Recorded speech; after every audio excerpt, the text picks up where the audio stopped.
1절부터 34절까지 말씀 교독하겠습니다. 네가 낚시로 리워 야단을 끌어낼 수 있겠느냐? 노끈으로 그 혀를 맬 수 있겠느냐?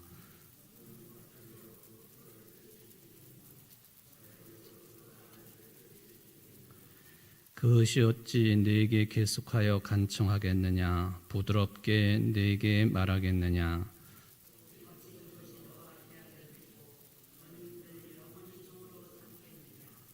네가 어찌 그것을 새를 가지고 놀듯 하겠으며 네 요종들을 위하여 그것들을 메어 두겠느냐?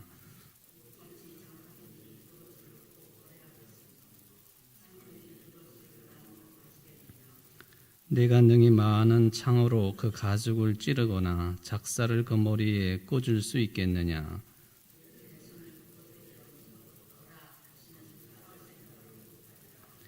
참으로 잡으려는 그의 희망은 헛된 것이니라. 그것의 모습을 보기만 해도 그는 기가 꺾이리라.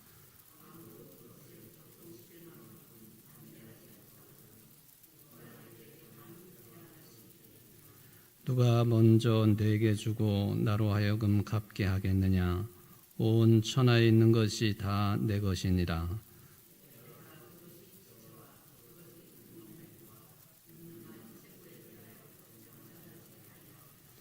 누가 그것의 겉 가죽을 벗기겠으며 그것에게 겹 재갈을 물릴 수 있겠느냐?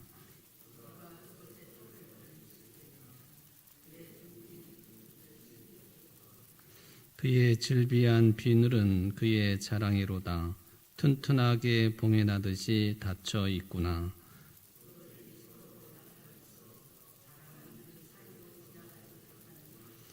서로 이어져 붙었으니 능히 나눌 수도 없구나.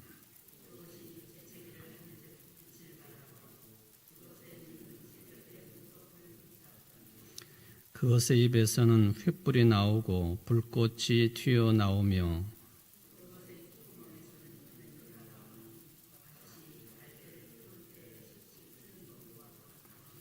그의 입김은 숯불을 지피며 그의 입은 불길을 뿜는구나.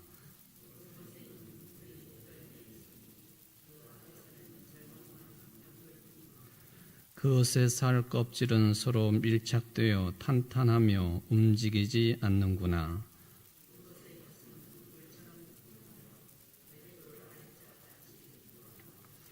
그것이 일어나면 용사라도 두려워하며 달아나리라.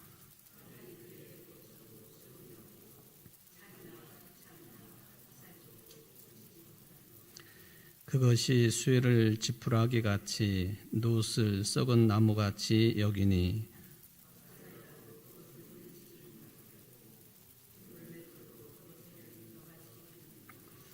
그것은 몽둥이도 지푸라기 같이 여기고 창이 날아오는 소리를 우습게 여기며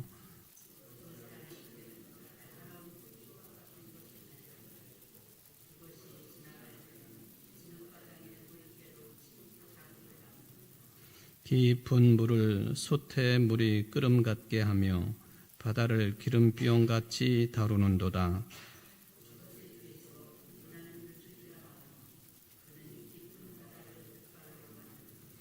세상에는 그것과 비할 것이 없으니 그것은 두려움이 없는 것으로 지음 받았구나.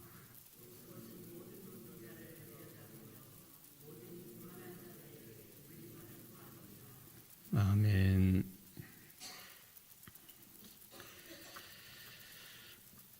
욥기 이제 장수로는 2장을 남겨놓았는데 오늘 그 중에 41장 내용을 교독을 해보았습니다. 여러분들이 이 41장 처음부터 끝까지를 읽어보시면서 이게 한 어떤 존재에 대한 언급이라고 하는 것은 당연히 이제 눈치채시고 읽으셨으리라고 생각을 해봅니다.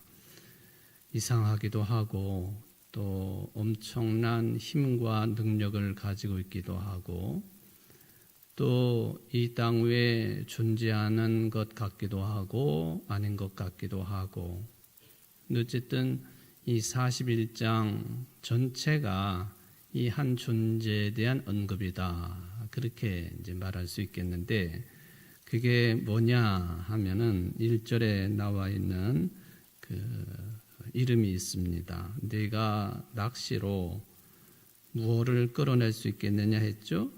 리워 야단. 리워 야단을 끌어낼 수 있겠느냐? 노끈으로 그 혀를 맬 수 있겠느냐 하면서 사람이 이 리워 야단으로 칭해지고 있는 이것에는 감히 어떻게 해볼 도리가 없다 하는 것을 이제 계속해서 한 장 전체가 그 내용을 채우고 있다 하는 것이죠. 도대체 이 리워야단이라고 하는 존재가 뭐냐? 리워야단.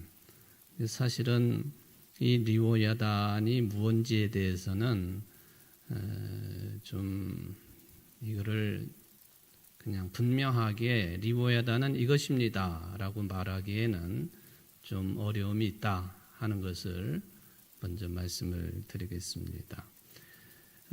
그런데 우리나라 말 성경 가운데 보면은 리워야단에 대해서 이제 각주를 달아 놓기를, 리워야단은 악어로 볼 수 있다, 그렇게 이제 줄을 달아 놓았습니다.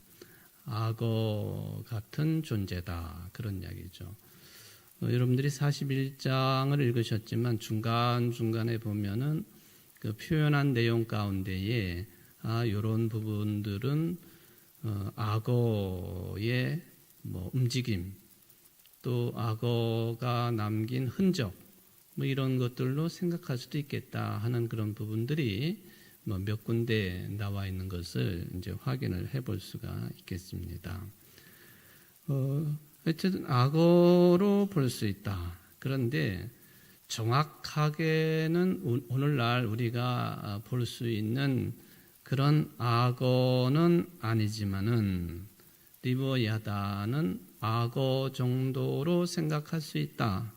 그 정도로 받아들이는 것이 편할 수도 있겠다 하는 생각을 해봅니다. 그 팔레스타인 땅이 지금 남쪽으로 보면은 쭉 시나이 반도를 타고 내려가면은 이집트 땅이 있지 않습니까? 이집트는 저 위쪽에서부터 흘러내리는 매우 긴 강이 있죠. 나일강이라고 하는 강이 있는데 아프리카의 젖줄이라고도 할 수 있겠고, 이게 이제 하류 쪽으로 내려와 가지고 지중해로 흘러 들어가지 않습니까?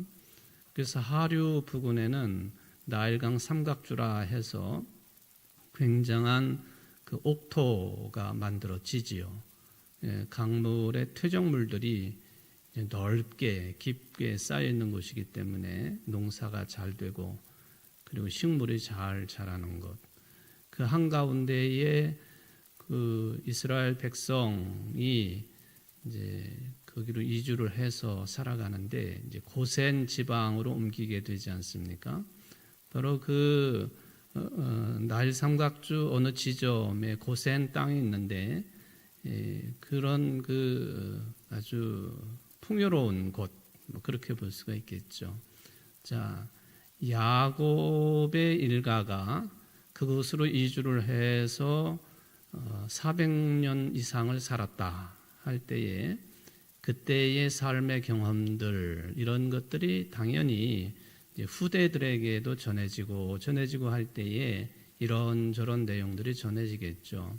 물속에 사는 동물들, 짐승들도 당연히 모습도 전해질 것이고, 또 성질도 전해질 것이고, 습성도 전해질 것이고, 또 얼마나 그것이 무서운지, 인간들이 잘못 다루었다가는 생명까지 이룰 수 있다고 하는 것 당연히 전해질 것이죠. 나일강 주변에는 당연히 악어가 있습니다. 아프리카 지역 곳곳에 다 악어가 있지 않습니까? 이 나일강에 있던 악어를 기억해낸 그런 표현일 수도 있겠는데, 왜 굳이 그렇다면 그것을 악어라고 표현하지 아니하고 리워야단이라고 하는 그런 표현을 사용을 했을까? 남쪽으로 가보면은 이제 이집트 상황이 그렇게 되겠고, 또 북쪽으로 올라가다 보면은 항상 이스라엘을 괴롭혔던 대제국들의 터전, 몇 대제국들이 성경에 나와 있지 않습니까? 아수르로부터, 그리고 바벨론, 페르시아, 로마. 그 중에서 아수르나 바벨론이나 페르시아 요 세 제국들은 이 두 강을 중심으로 터전을 크게 잡았다.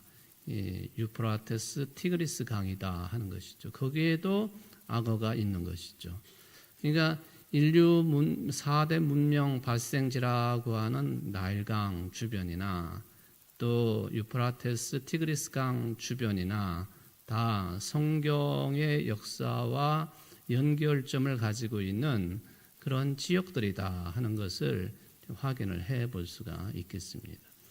그 외에도 두 군데가 더 있는데, 한 군데는 이제 지금의 파키스탄 유역의 인더스강 유역이고, 또 한 군데가 이제 중국의 이제 강이죠. 이렇게 네 군데를 인류 문명이 시작된, 발생된 곳이다, 그렇게 이야기하지 않습니까? 어쨌든 다 물이 있는 곳, 또 물이 풍성한 곳, 이 물과 관련되어 있는 하나의 짐승과 같은 존재로 리워야단을 이야기할 수 있겠다 하는 것이죠. 그런데 성경에 나와 있는 것으로만 생각해 보면 이게 악어인지 뭔지 악어랑 비슷하게 볼 수도 있고, 우리나라 사람들은 대개가 악어와 같은 존재라고 그렇게 생각을 하고 편하게 읽고 있습니다만은, 근데 이 리워야단이라고 하는 생명체가 등장하는 또 다른 문건이 유일하게 한 군데가 있습니다. 그게 이제 소위 말하면 우가릿 문서라고 하는, 또는 우가릿 토판, 뭐 그 토판을 통해서 뭐 종이나 이런 데다가 그것을 굴려가지고 문자를 찍어낼 수 있기 때문에 뭐 토판이라고 할 수도 있고, 또 문서라고도 할 수 있고 그렇습니다. 한번 사진을 한번 보시면은 이제 저렇게 생겼어요. 그 가운데 맨 우쪽 뭐 이런 것들을 보시면은 이게 이제 기왓장 같은 토판에다가 뭘 뾰족한 것으로 글자를 새겨놓은 거죠.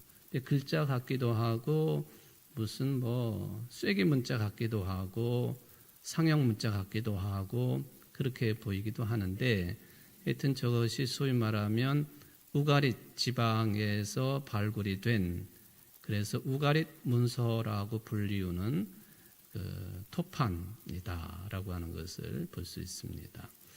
여기 이 우가릿 문서에 보면은 리워야단에 대해서 어떻게 이제 해석할 수 있도록 되어 있느냐 하면은 커다란 뱀, 또는 이제 그 바다의 괴물, 뭐 이런 식으로 이제 풀이를 할 수 있는 문서가 이 우가릿 문서입니다. 그러니까 이게 커다란 뱀, 뭐 동양권 같으면은 그것을 이제 뭐 악의 상징이라고 할 수 있는 그 용으로도 해석이 가능한 바다의 괴물, 또는 큰 뱀, 우리나라 사람들이 말하는 이무기 같은 것, 뭐 그렇게도 해석 가능한 존재가 이 리워야단이라고 하는 그런 존재라고 볼 수가 있겠습니다. 그래서 저는 이제 오늘 이제 41장의 이 내용을 구체적으로 뭐 다루려면 조금 1시간 정도 더 지난 뒤에나 가능하리라고 보여지는데요. 이 리워야단이 여기 욥기 41장에도 등장하지만 이 우가릿 문서라고 하는 곳에서도 큰 뱀으로, 바다의 괴물로 그렇게 등장을 하고 있으니, 이 우가릿 문서에 대해서 먼저 좀 여러분들이 공부하는 차원에서 한번 이제 들어보시고 해도 좋을 것 같다 하는 생각을 해 봅니다. 우리가 잘 알고 있는 법전 그러면 하무라비 법전이라고 하는 것을 알고 있죠. 그러니까 그 비슷한 수준의 어떤 그 인류의 문명의 보고라고 그렇게 보시면 되겠습니다. 우가릿 문서. 우가릿이라고 하는 그 지명은 현재로서는 시리아 땅입니다. 시리아에 지금도 그곳 이름을 라쉬 삼나라고 그렇게 부른다고 하죠. 라쉬 삼나라고 하는 곳. 이제 지중해 연안에 위치한 일종의 이제 도시국가 형태라고 볼 수가 있겠습니다. 이 우가릿이라고 하는 도시국가는 대체적으로 주전 14세기경에 멸망을 한 것으로 그렇게 확인이 됩니다. 한참 전인 1929년에 한 농부가 역시 이제 밭을 갈다가 뭔가를 발견을 한 게 우가릿 문서입니다. 그러니까 밭을 갈다가 보화를 발견을 한다라든지 또는 땅 속에 묻어놓은 보화라든지 이런 현상들은 중동 지방에서 흔히 볼 수 있는 그런 현상들이죠.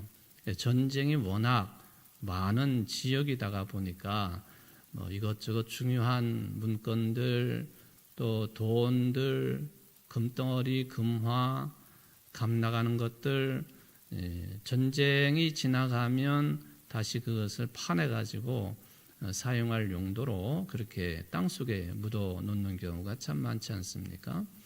그런데 이제 이 우가릿 문서는 그렇게 의도적으로 땅 속에 묻어 놓은 것이냐 하는 것에 대해서는 이견이 있을 수도 있겠습니다. 주전 14세기경에 무너진 한 도시국가의 유물이라고 보여지는 것이기 때문에 국가가 멸망하면서 이것저것이 다 파괴가 되어지고 그런 와중에 중요하게 생각하든 안 하든 간에 그 오랜 세월 동안 땅 속에 묻혀져 있던 그런 유물이다라고 봐도 되겠습니다. 1929년에 한 농부가 밭을 갈다가 우연히 발견이 된 거예요. 그래서 이제 그 주변을 대규모로 발굴을 해보니까 좀 전에 보셨던 그런 토판 종류들이 엄청나게 나온 거예요. 이거는 사실은 값으로 칠 수 없는 인류 문명의 보고라고 볼 수가 있겠죠. 근데 이 우가릿 문서를 통해서 확인을 해보니까 고대 근동 지역에서는 최초로 이 언어를 사용하는데 그냥 그 아무런 질서도 없이 막 이렇게 사용한 그런 언어가 아니라 최초로 고대 근동 지방에서 소위 말하면 알파벳을 사용한 언어로 구성된 토판이었다. 그런 이야기입니다. 최초로 알파벳을 사용한 문건 또는 유물이었다. 이게 이제 아주 중요한 내용이 되겠습니다. 이런 모든 내용들을 다 살펴보니까 이거 참 대단한 일 아닙니까? 여러분들 저게 그림인지 뭔지 잘 모르는 그런 내용인데 하여튼 고대어를 연구하시는 분들은 참 대단한 것 같아요. 이집트에 있는 상형 문자들 그림으로 뭐가 표현이 되어 있는데 쭉 뭐가 내용이 연결되어 있어요. 근데 저거를 어떻게 이런 내용으로 해석을 할까? 우리는 도저히 한 발자국도 나갈 수 없는 머리가 찌끈찌끈 아프고 돈을 아무리 억만금을 준다고 해도 그거는 도저히 풀어낼 수 없는 그런 내용들이죠. 근데 그런 내용들을 다 풀어 제낍니다. 풀어 제껴요. 우리나라에서도 배철현 교수라고요. 서울대학교 종교학과 교수였던 분인데 그분이 지금은 이제 그 교수직을 그만두시고 사적으로 뭐 명상이나 또는 뭐 이런 그 사고의 증진이라든지, 근데 이분은 이제 기독교적인 배경을 가지고 있어요. 제가 언제 설교 시간에도 한번 이분에 대한 이야기를 했는데 그의 아버지가 목사님이었다. 그 90이 넘은 아버지가 매일같이 빼곡하게 자신의 일상에 대해서 기록해 놓은 노트 이야기를 제가 드렸었는데 그 중에서도 매일같이 걷는 운동을 하시는 분으로 하루에 몇 보를 걸었는지 그것을 매일같이 꼼꼼하게 기록해 놓은 그런 아버지를 둔 아들, 그 아버지를 존경하는 아들이라고 하는 그런 이야기를 뭐 얼마 전에 제가 설교 시간에 인용을 한 적이 있는데 바로 이 배철현 교수가 고대 근동어의 우리나라에서뿐만 아니라 세계적으로도 매우 유명한 학자입니다.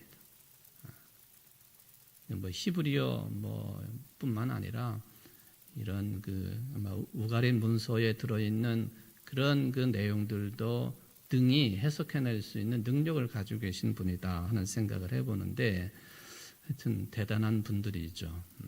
학문적인 분야이기도 하지만 그 열정과 끈기와 그리고 그런 쪽에 관심이 없이는 이루어낼 수 없는 업적인데 이게 이 우가리 토판, 우가리 문서가 이게 다 어떤 내용인지 밝혀지는데 그 안에 보니까 이게 그 신화에 관한 내용들도 많고요. 또 신들에게 제사를 드리는 제의에 관한 내용들도 있고 심지어는 일상생활을 해나가는 데 필요한 경제에 관한 내용 그리고 하무라비 법정처럼 법률에 관한 그런 자료들 이런 주요한 내용들이 굉장히 많이 있었다. 근데 제가 이제 우가린 문서를 이제 리워 야단과 관련돼 가지고 말씀을 드리지만은 이 우가린 문서가 우리 믿는 자들에게도 중요한 문서가 됩니다. 왜냐하면 이스라엘 백성이 출애굽을 해가지고 가나안 땅을 들어가지 않습니까? 그런데 우리가 가지고 있는 가나안 땅에 대한 정보는 사실은 거의 유일하게 성경에 기록되어 있는 내용들이에요. 그렇지 않습니까? 여러분들 성경에 보면은 가나안 땅에 들어가면 특히 이제 모세가 신명기서를 중심으로 해가지고 이스라엘 백성들에게 단단히 일러두고 있는 내용들이 참 많습니다. 절대로 이 가나안 사람들의 신앙 같은 거, 이방신을 섬기는 것 같은 거 절대로 본받아서도 안 되고 저들의 삶의 풍습도 본받아서도 안 되고 뭐 그런 내용들이 이제 구약 성경에 보면 상당히 많이 나오죠. 그러니까 한마디로 말하면 성경에 나와 있는 이 가나안 땅의 삶은 거의 대부분이 부정적인 내용들이에요. 단 하나, 그 땅을 들어가야 되는 이유 중에 하나, 그 땅은 곧 약속의 땅이기도 하지만 젖과 꿀이 흐르는 땅이다. 뭐 그 정도죠. 젖과 꿀이 흐르는 땅, 가나안 땅. 여기를 이제 정복해서 들어간 것 아닙니까? 얼마 전에도 제가 그 말씀을 드렸는데 여호수아를 중심으로 가나안 땅을 전쟁을 통해 가지고 정복한 겁니다. 여리고 성도 무너지고 아이성 쳐들어갔다가 패배했다가 다시 무너뜨리고 이렇게 점차적으로 이 가나안 땅을 정복하고 이제 지파별로 땅들을 다 나누어 주지요. 그러니까 피를 흘리면서 가나안 땅을 들어간 거예요. 그래서 나중에 구약 성경을 해석해 놓은 유대인들의 그 문건 가운데 보면 이 피비린내 나는 여호수아를 중심으로 가나안 땅을 정복한 이야기에 대한 해석을 싹 빼버리는 겁니다. 그러니까 유대인들도 생각할 때에 원주민들인데, 물론 하나님이 약속한 땅이지만은 원주민들이 있었는데 그들을 무력으로 물리치고 자기네가 자기네 땅, 약속의 땅이라고 해가지고 들어간 거에 대한 찜찜함이 있었던 거죠. 그 찜찜함은 지금까지 연결되는 거예요. 팔레스타인 사람들하고 이스라엘 사람들하고. 그러니까 구약 성경을 해석해 놓은 책에는 이 가나안 땅을 정복하는 피비린내 나는 이야기를 빼놓았다. 그는 이제 의도하는 바가 크다라고 볼 수가 있겠습니다. 어쨌든 이 가나안 땅, 성경에서는 거의 대부분이 젖과 꿀이 흐르는 땅이라고 하는 그 내용 외에는 가나안 땅에 대해서 이스라엘 사람들에게 모두 다 부정적인 내용들만 습득이 됩니다. 그런데 1929년에 이 우가린 문서가 발굴이 됨으로 인하여서 이스라엘 백성들이 가나안 땅에 들어가기 전에 가나안 땅 사람들이, 즉 팔레스타인 지역 사람들이 어떻게 살고 있었느냐 하는 것을 면밀하게 확인할 수 있는 그런 내용들이 이 우가린 문서 속에는 굉장히 많이 들어있었다는 거죠. 그러니까 그 당시에 우가리 도시국가 사람들의 삶의 구체적인 내용들이 다 거기에 들어있었다, 그런 이야기입니다. 그러니까 이제는 우가린 문서를 통해서 이스라엘이 가나안을 정복하기 전에 그 땅에 살고 있었던 사람들의 구체적인 삶의 모습은 어떠했는지를 성경 외의 다른 자료들을 통해서도 이제 우리가 찾아볼 수가 있게 되었다. 그것은 성경의 권위를 무너뜨리는 게 결코 아니고요. 성경의 말씀을 더욱더 풍요롭게 만드는 결과로 우리가 받아들이게 된다면 우가린 문서 같은 것도 매우 유익한 문서라고 볼 수가 있겠습니다. 이게 이제 그 지역으로 보면은 그 지금의 이제 가나안 땅이라고 제가 여러 차례 말씀을 드렸잖아요. 그런데 이 우가리 도시국가에 나온 그 출토된 그런 그 문물들을 보게 되면은 어디에서 만든 그런 제품들도 거기서 발굴이 되었느냐 하면은 바로 그 지중해 연안에서 배를 타고 가게 되면 제일 먼저 만나게 되는 섬이 있는데 여러분들은 그 섬 이름을 자주 저로부터 들었어요. 구브로 섬. 구브로 섬이죠. 바울과 바나바가 제1차 전도 여행을 출발을 할 때에 가장 먼저 방문을 했던 섬이긴 하지만은 가장 먼저 방문을 했던 복음 전도지, 그게 이제 구브로 섬이에요. 성경에서는 구브로 섬 그렇게 되어 있지만은 우리는 거기를 이제 키프로스 섬 또는 사이프러스 섬 그렇게 부르죠. 이 구브로 섬은 우리 기독교 역사에 있어서도 매우 중요한 장소가 됩니다.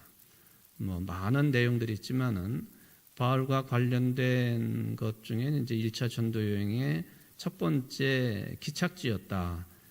바울의 고난의 흔적이 거기에 남아 있고요.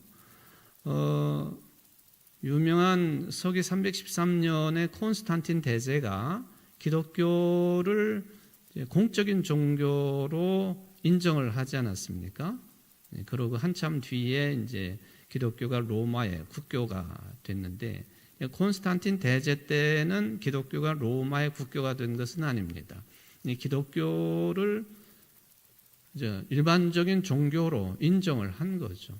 거기에는 이 콘스탄틴 대제의 어머니인 헬레나 여사의 영향이 매우 컸습니다. 그러니까 콘스탄틴 대제의 어머니가 크리스찬이었다, 그런 이야기입니다. 그러니까 이 헬레나 여사가 기독교가 이제 공적인 종교가 되고 그러면서 방문을 한 곳이 어디냐 하면은 예루살렘입니다. 예루살렘을 방문을 해가지고 이 헬레나 여사에게도 가장 관심이 되는 내용이 뭐냐 하면은 예수님이 돌아가시고 또 예수님의 시신이 모셔졌던 무덤, 그 무덤은 곧 예수님께서 부활하신 곳이기도 하기 때문에 이곳을 집중적으로 황제의 어머니이니까 또 얼마나 큰 힘이 있었겠습니까? 그러니까 사람들을 동원하고 군사력들을 동원해 가지고 이곳을 발굴을 해 가지고는 전해지는 얘기를 보면은 이 헬레나 여사가 발굴한 것 중에 가장 큰 발굴이 뭐였느냐 하면은 예수님이 지셨던 목재로 된 십자가를 발굴을 했다. 그렇게 알려져 있습니다. 십자가, 예수님이 지셨던 십자가. 이게 300년이 넘은 뒤인 이야기인데 충분히 가능한 이야기겠죠. 그래서 이분이 이것을 이제 로마로 가져가지 않습니까? 로마로 가져가는데 이 십자가를 옮기면서 역시 가장 먼저 배를 타고 가다가 기착을 한 곳이 어디냐 하면은 이 구브로 섬이에요. 구브로 섬, 키프로스 섬. 지금도 이 구브로 섬에는 예수님의 십자가 나무로 되어 있는 그 십자가 이것들을 이제 조각들을 내 가지고 그것을 가장 크고 위대한 성물로 그를 모시는 그런 경향성이 있지 않습니까? 이제 키프로스 섬에는 다른 지역보다도 예수님의 십자가 부목이 가장 많이 널리 퍼져 있는 곳이다 하는 그런 특징을 가지고 있는 곳이 이제 구브로 섬이기도 합니다. 원래가 구브로 섬은 구리 채광으로 유명한 옛날부터 아주 부자 섬입니다. 부자 섬이에요. 지금도 이 구브로 섬은 물론 이제 정교회가 지배를 하고 있는 섬이죠. 이제 남북으로 이렇게 분단이 돼 있어서 북쪽은 터키가 지배를 하고 있기 때문에 거기는 이슬람교고 남쪽 지역은 그리스가 지배를 하고 있기 때문에 여기는 이제 기독교 지역이죠. 정교회 지역이에요.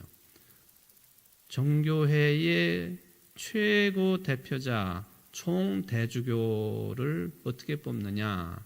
남쪽 구브로 섬 모든 국민들이 직접 투표를 통해 가지고 그 총대주교를 뽑아요. 마치 대통령을 뽑는 것처럼 국회의원을 뽑아내는 것처럼 그렇게 한단 말이죠. 그만큼 기독교적인 흔적이 많이 남아있는 그런 나라다.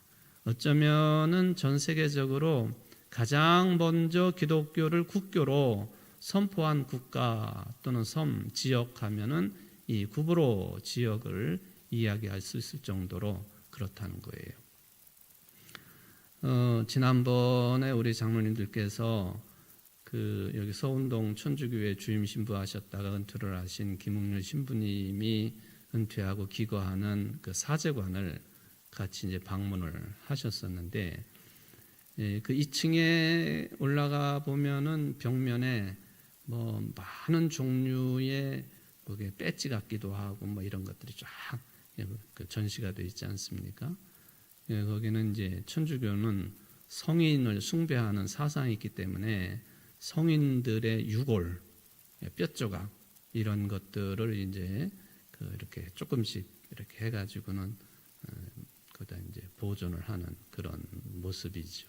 그 중에 보면은 이제 그 양반이 가지고 있는 것 중에는 미국으로부터 어떤 믿음이 좋은 할머니한테 그런 이제 희사받은 것이라고 그렇게 말씀을 하시는데, 예수님이 지셨던 십자가 진짜 부목 요만한 조각, 붉은색이 나는 요만한 조각을 그분이 가지고 계신데 우리나라의 유일한 십자가 부목이다 그렇게 알려져 있습니다. 그날 그거를 보셨는지 모르겠어요. 아마 그거는 못 보셨을 거예요. 하여튼 이렇게 이제 우리가 이 우가릿이라고 하는 그 지역을 생각할 때는 넓은 범주로 보면은 이 구브로 섬까지 다 포함된 지역적인 배경을 가지고 있다. 그렇게 보시면 되겠습니다. 나중에 이 우가릿 도시국가는 어떤 세력에 의해서 망하게 되었는가를 찾아보니까 블레셋에 의해서 망한 것으로 되어 있습니다. 블레셋. 여러분 이스라엘 백성이 가나안 땅에 들어가기 전에 역사적인 배경을 가지고 있는 것이 우가릿 문서라고 말씀을 드렸잖아요. 근데 나중에 그 이스라엘 백성들이 이제 출애굽을 해가지고 가나안 땅에 들어갈 때에 하나님께서 이 백성을 직선길로 가게 하시지 않고 밑으로 해서 시나이 반도 밑으로 빙 돌아가지고 가나안 땅을 요단강을 건너서 들어가게 하시거든요. 그 년수가 40년이었습니다. 왕의 도로라고 하는 지중해 연안을 따라서 애굽에서부터 쭉 그냥 가면은 빠르면 15일, 늦어도 한 달이면은 가나안 땅에 갈 수 있는 거리인데 40년 걸린 거죠. 왜 그랬느냐? 그 길목에 가나안 땅 들어가는 길목에 어떤 족속이 있었느냐 하면은 항상 이스라엘 백성들을 구약에 보면은 늘 괴롭혔던 한 족속이 있습니다. 그게 누구냐 하면은 블레셋 족속이었어요. 블레셋. 블레셋 족속도 지중해 해안을 끼고 한쪽 지역을 다스리고 있었던 족속이다, 그런 얘기죠.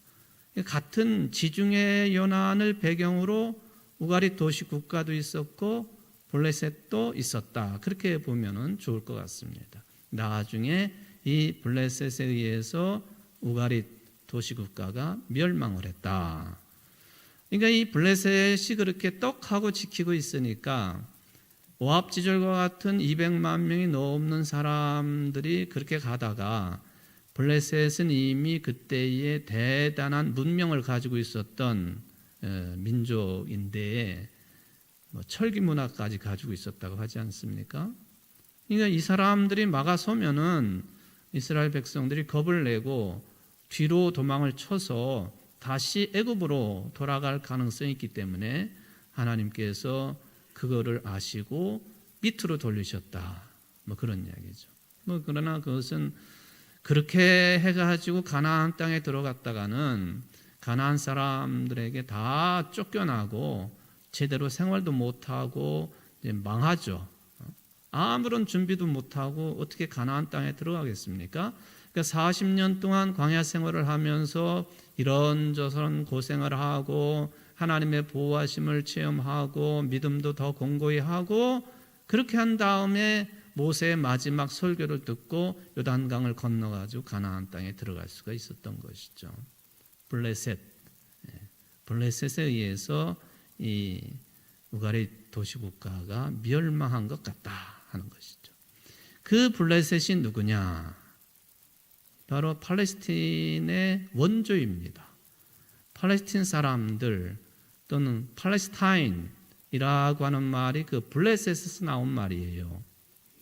그러니까 옛날부터 이스라엘과 이 블레셋 사이는 철천지 원수 정도인지 어느 정도인지 모르지만은 한 번도 사이가 좋아 본 적이 없어요.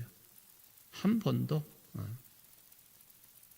지금까지 그것이 이제 이어져서, 그러니까 이스라엘 사람들이 너무하다 싶을 정도로 팔레스타인을 대표하고 있는 제일 과격한 무장 단체인 하마스를 향해서 저렇게 포보되고 있는 것, 한편으로 보면은 절대로 이해가 안 되는 면이 있고, 또 수천 년의 역사를 뒤집어 보면은 오죽하면 저렇게 하겠는가.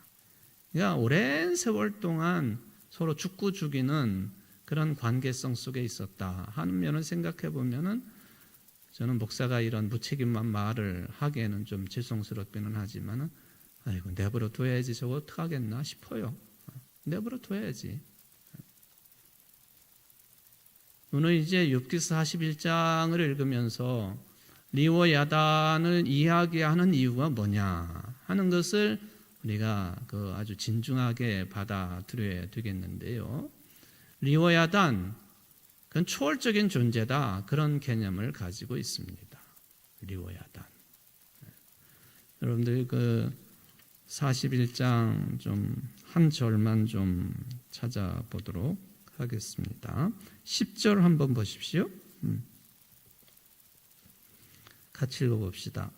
아무도 그것을 격동시킬 만큼 담대하지 못하거든 누가 내게 감히 대항할 수 있겠느냐. 10절. 아무도 그것을 격동시킬 만큼 담대하지 못하거든. 여기서 그것은 뭘 가리키나요? 리워야단을 가리키는 거예요. 누구도 리워야단을 담대하게 대할 수 없다. 그 다음에 못하거든 누가 내게 감히 대항할 수 있겠느냐. 여기 내게는 누구를 가리킬까요? 여호와 하나님. 좀 비유가 좀 그러기는 합니다만은 그때 당시 우가리 시대 때도 마찬가지고, 왜냐하면 우가리 문서에도 리워야단이 등장을 하니까요. 또 구약성경 욥기에도 리워야단이 등장을 하니까 이건 어떻게 도저히 감당할 수 없는 존재입니다. 이게 그냥 한마디로 말하면 초월적인 존재다, 그런 얘기죠. 그것조차도 어떻게 감히 못하는 인생들아, 그죠? 인생들아, 누가 내게 감히 대항할 수 있겠느냐? 누가 감히 너희를 만들어내고 창조해내고 이끌어낸 여호와 하나님을 감히 대항할 수 있겠느냐? 이것은 욥에게 하시는 말씀이기도 하고, 왜냐하면은 욥이 친구들과 토론을 벌이다가 해결을 못 보고 하나님께 대들지 않습니까? 그렇죠? 결국에는 이 문제, 자기의 이 고난의 문제를 해결할 분은 하나님밖에 계시지 않다 생각을 하는데, 방법론적으로 보면은 대든 거예요. 항거를 한 것이죠. 그러니까 욥에게 주신 말씀으로 1차적으로 생각해 볼 수 있습니다. 누가 내게 감히 대항할 수 있겠느냐. 두 번째는 욥을 넘어서서 모든 인생들에게 주시는 경고입니다. 모든 인생들아, 너희들은 내가 다 만들어 놓은 피조물 아니냐. 피조물 주제에 창조주에게 대항하느냐? 그는 있을 수 없다. 그 뜻이죠. 오늘 리워야단 이야기를 하면서 우가리 문서 이야기를 좀 많이 드렸습니다만은 다음 시간부터 조금 더 다른 이야기를 드리겠는데, 이 10절에서 리워야단을 왜 등장시켰으며 그 이유는 여호와 하나님께서는 절대적으로 초월적인 분이시다. 그러니까 인간들이 도저히 넘어설 수 없는 분이에요. 그런데 우리 인간들은 창세기에 보면은 아담과 하와로부터 하나님처럼 되려고 뱀의 유혹에 넘어가 가지고 선악을 알게 하는 열매를 먹지 않습니까? 이게 죄의 문제입니다. 죄의 문제. 죄를 짓고 뭘 하려고 그랬느냐? 하나님을 넘어서려고. 그게 또 어떤 모습으로 드러났는가? 이제 바벨탑을 높이 쌓은 것으로 나타났죠. 하나님과 이름을 좀 대등하게 한번 해보자. 우리 인간들이 이만큼 문명이 발전되었으니까 역청을 밟는 그런 벽돌들을 높이 쌓아가지고 발전된 문명을 가지고 탑을 쌓고 높은 곳에 계시는 하나님과 한번 대등한 위치에 올라가 보자. 오늘 하나님이 말씀하십니다. 누가 내게 감히 대항할 수 있느냐? 없습니다. 그런 생각은 품지도 말아야 되고, 뭐 손톱만큼도 그런 유혹에 넘어가서도 안 되는 거죠. 여러분들 순전한 마음으로 하나님을 의지하고 또 신실한 신앙생활을 이뤄가는 여러분들 되시기를 주의 이름으로 축원을 드립니다. 고마우신 하나님 아버지, 오늘 이제 욥기의 거의 마지막 장, 욥기 41장을 함께 읽고 말씀을 생각해 보았습니다. 우리에게 생소한 존재인 리오야단을 왜 여기에 등장시켰는지, 우가림 문서에 나타나고 있는 큰 뱀, 용과 같은 존재, 또 바다의 괴물, 인간이 도저히 상대할 수 없는 강력한 힘을 가지고 있는 존재, 이것도 어떻게 하지 못하는 것들이 어떻게 감히 하나님께 대항할 수가 있겠습니까? 욥에게 주시는 말씀이고 또 우리에게 주시는 말씀으로 받아들입니다. 우리 모두가 하나님께 겸손하게 무릎 꿇을 수 있도록 예배자가 될 수 있도록 도와주시고, 항상 겸손하게 주님과의 관계를 맺기에 부족함이 없는 이 자리에 함께한 모든 성도들이 될 수 있도록 은혜를 베풀어 주옵소서. 예수님의 이름으로 간절히 기도하옵나이다. 아멘.